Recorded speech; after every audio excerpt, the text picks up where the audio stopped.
Okay, let's go with Dave Hardesty. Hi, Mark. Dave Hardesty with Clutch Fans.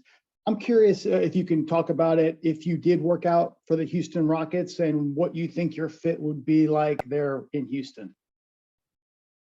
I mean, I haven't worked out with Houston, but I mean, I'd say I'd bring to wherever I go, just immediate, being that lob threat, immediate rim protection, running the floor, playing hard, that sort of stuff. I think I'd bring that right away. Let's go to Patrick Welter. Mark, it's Pat Welter from WRAL Sports in Raleigh.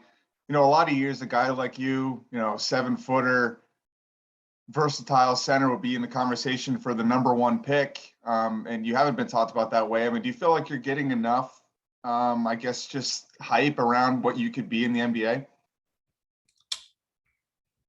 I mean, I don't really look into that too much. I just try to control what I can control. Just, playing hard, wanting to win, that sort of stuff. I think the hype and all that takes care of itself, as long as you perform on the floor. Next question to Ian Begley.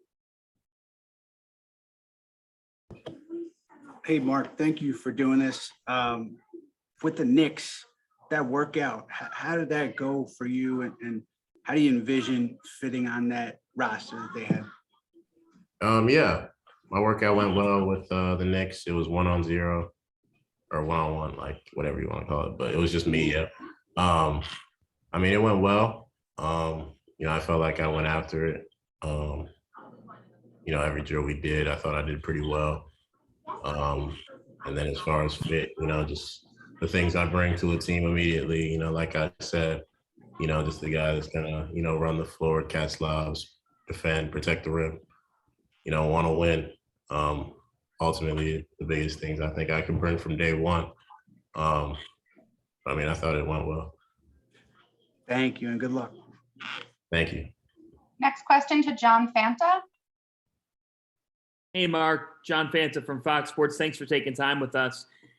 As a Duke Blue Devil, you took a route that other guys who could get recruited by Duke, they have options potentially, whether it be Duke, another school, G League Ignite, Overtime Elite. There are several avenues. Having done what you just did over the last 2 years, what would you say to somebody in those high school shoes about the benefits of going the college process and being in the predicament of you weren't a one and done, but actually developing as a college player into a pro? I mean, first I'd say every situation is different, but as far as college is concerned, I mean, college is college. You only get that experience one time in your life. I think just being in college, you get prepared to that level of, I guess, hype of the pros, like, games you play. It's going to be, hostile environments, different, types of teams, different style of play. Every college you go to or like play against. And also, it's fun. It's college, you travel all across the country, play a bunch of different teams. It's quite the experience, I'd say. So, I like college personally, but again, different situations call for different routes. Thank you. Next question to Trayvon Miles. Hey, Mark, Trayvon Miles from ABC 11 in Raleigh. Thank you for doing this. I want to touch on, and even piggyback on the last question, because you did have an opportunity to come out last year, but what did this extra year at Duke do for you, and what did it teach you? I think I really developed, and into my second year. I just got a lot better. Obviously, freshman year was already different just because of all the COVID regulations and stuff like that. So I think this year was a little more normal in a sense. And I think this year taught me a lot, especially it being coaches last year. We dealt with a lot of pressure from the outside. You learned how to adapt to that, how to deal with it as far as like, the media or whatever. And then just every game, it's just a different level of intensity. Every team was trying to beat Coach K. Every team's trying to, be a part of history. So, you're just dealing with the hype of it. And then, yeah, of course, going to Duke, it's just, every team wants to beat you. So I think just this year in particular, it just helped me develop as a player, obviously my game, but also mentally just, dealing with everything else. Thanks. Good luck Thursday. Thank you. JB Ricks. Hey, Mark, how you doing, man? JB Ricks here from Spectrum News 1. Good to see you, brother, and appreciate you taking out the time. Thank you. Your name is, being brought up as a potential landing spot for the Charlotte Hornets. And I was just curious to know what type of communication you've had with him, workouts and all that or whatever. And the second part of my question is, with them not having a head coach right now, they're dealing with that situation. How does that affect the player's mentality, as far as being drafted by a team that potentially won't have a coach on draft day?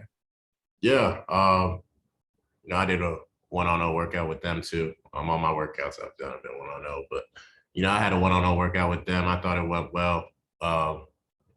And then as far as them not having a coach, I think it's just, there's only so much I can do about that, just control what I can control. I think I did pretty well in the workout, so I think that'll just speak for itself. And then, yeah, we'll just see what happens as far as that's concerned. Well, how would you like falling to a team like that, is in the same state of where you played your college ball, Charlotte Hornets? What are your thoughts about landing with an organization like Charlotte, who has Michael Jordan as their owner? Yeah, that'd be pretty cool too. Obviously Jordan's I don't know how you feel about it, but you're number one, number two player of all time. And then obviously, they're an up and coming organization. We're close to the playoffs last year. So they're trending in the right direction. So, if I were to be there, I think that would I could be helpful to them. Appreciate you, brother. Good luck on Thursday. Thank you. Joe Masato. Hey, Mark, Joe Masato of the Oklahoman. I'm curious, have you been in contact with the Thunder and did you come to Oklahoma City for a workout? I did not go to Oklahoma, but they came to Miami to watch me work out. Miami's where I've been doing my pre-draft stuff. They came here to watch me do a workout. I sat down, talked with them for a little bit. It went well. I did what I normally do, and they just, watched that. Did anything stand out from those conversations with them? Yeah, obviously they're real transparent. They got 2 and 12, and then some later picks. But I just felt like talking with them was a good conversation. Jonathan Bradley. Hey, Mark, thanks for the time today. Just wanted to know if you have worked out for the Sacramento Kings and how you think you would fit on that roster alongside a guy like Domantas Sabonis and a point guard, De'Aaron Fox. No, I have not worked out with Sacramento. But I think the stuff I'd bring are just the same stuff I'd bring anywhere I go.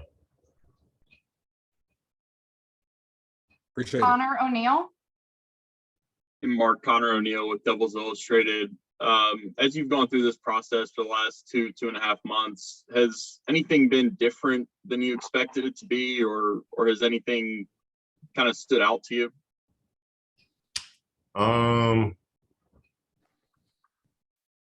Not really. I just say like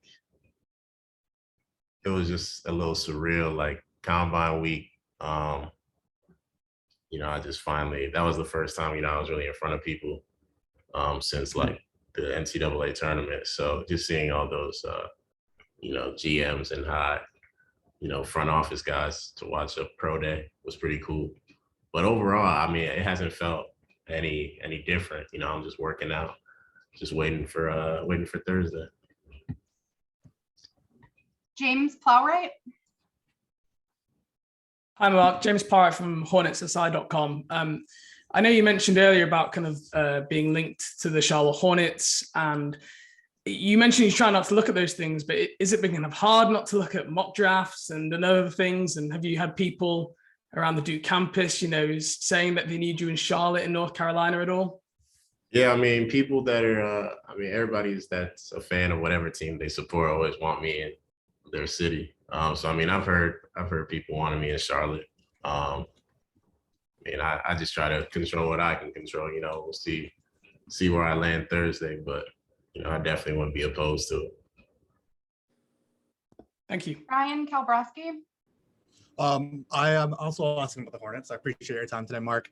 When you met with the Hornets, did you happen to interface with Michael Jordan at all? And if so, was there any friendly banter about North Carolina Duke? And if you didn't, I mean, it looks like you're shaking your head no. Do you think that that's something you would enjoy to kind of rib him about once you do get a chance to meet him if you were drafted there? They got Carolina guys throughout their organization. So, I saw Mitch. He's a Carolina guy. He didn't really give me a hard time about it, but whenever if I were to be there, I would definitely, the Duke Carolina beef would always be there. Thank you. Last question to Christos. Hey, Mark, thank you for your time, first of all. Going into the next season, your rookie season in the NBA, what are you willing to give on the table for the team that picked you in the draft, and how you see yourself in this league? I see myself where? In this league, in the NBA. Oh, how in you the see league. yourself?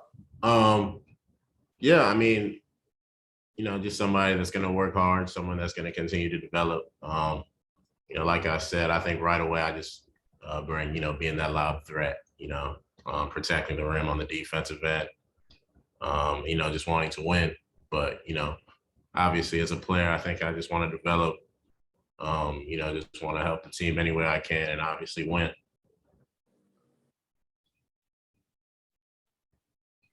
Thanks so much, Mark. Thank This you. recording is going to be available to everybody on the NBA Content Network. Thanks, everybody, for joining. Mark, please hang out with us for another few minutes. Sounds good.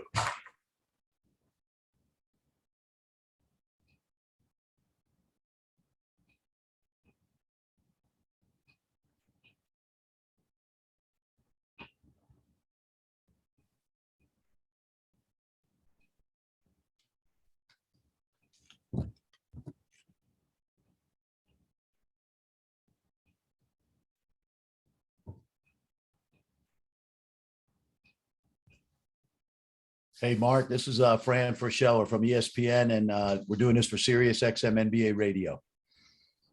How are you? I'm doing Fran, great. just hang today, on man.